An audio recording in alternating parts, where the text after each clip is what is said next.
Well, greetings. It's the weekend, and this is your update. And it's a change of seasons.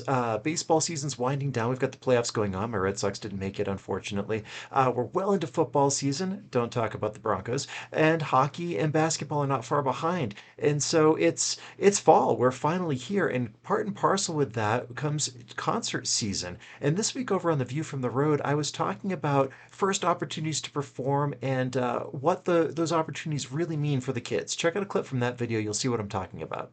If the performance isn't going to go the way that you want it to, you want to learn from it. And I've had plenty of bad performances, I've had plenty of great performances, but there's always a lesson to be learned from it. And the biggest one that I've ever come up with is don't be mad at the results you didn't get from the work you didn't do.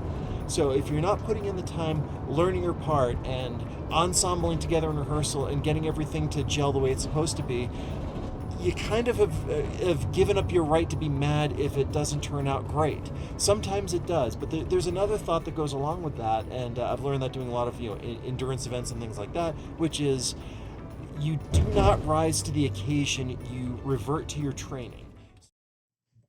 And then part and parcel with being prepared is having the resources available and the knowledge base so that you can be ready for performances and things like that. And this week I shared a really cool link. If you follow that QR code, D'Addario has on their website string resource guides. And it's everything from how to rosin a bow, how to select strings, and even a survival guide for different instruments, violin, viola, cello, bass, all that kind of stuff. Check that out. It's a great jumping off point if you feel like your knowledge isn't quite there. And then over on the Drums West YouTube channel, speaking of knowledge base, we did a short this week on how to pick a snare drum. This was a truncated version of a longer video that we did, and if you've seen that one, then you'll know what we're talking about. But Peter gives you really the heavy hitters on what you're looking for when you're picking out a snare drum. So here's that short in its entirety. Talking today about how to choose a snare drum. How much money do you have to spend? That's a big factor right there, right? There's so many different marketplaces to find used gear. That is a very good option. What are you going to be using it for?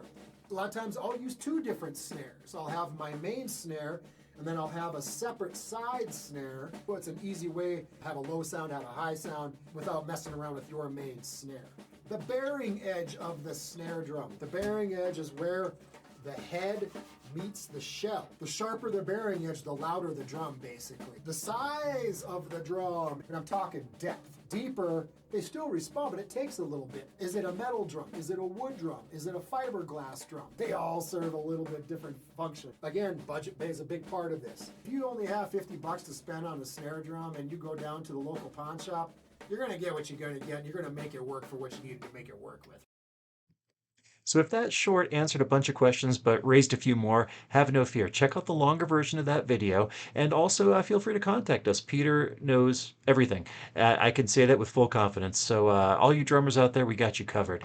Then over on the Podcasting Store Medium page, I shared an essay that I wrote for Music Inc. Magazine, and it was published in the October issue. And it was about the Boomer birthday party that we had celebrating the 40th anniversary of the store. I said anniversary. It's a birthday party, not an anniversary, because we like to feel like we're a part of your family and we're a person. And what that all meant was just reconnecting with everybody and reminding them of what we do in the community and what we do for musicians in general. So check that out. I think that was a pretty good read, and it was a really good time. And in another couple of years, we'll be having the 50th. So stay on the lookout for that. So that is your weekend update. As always, thank you so much for watching. Comment below. Let me know what you think. Like, share, and subscribe. We'll catch up with you next time. If you enjoyed the Weekend Update, do me a favor and follow us on social media, subscribe to our YouTube channels, or visit our websites. This is Drew with Boomer Music Company and thepodcastingstore.com. Thanks for listening.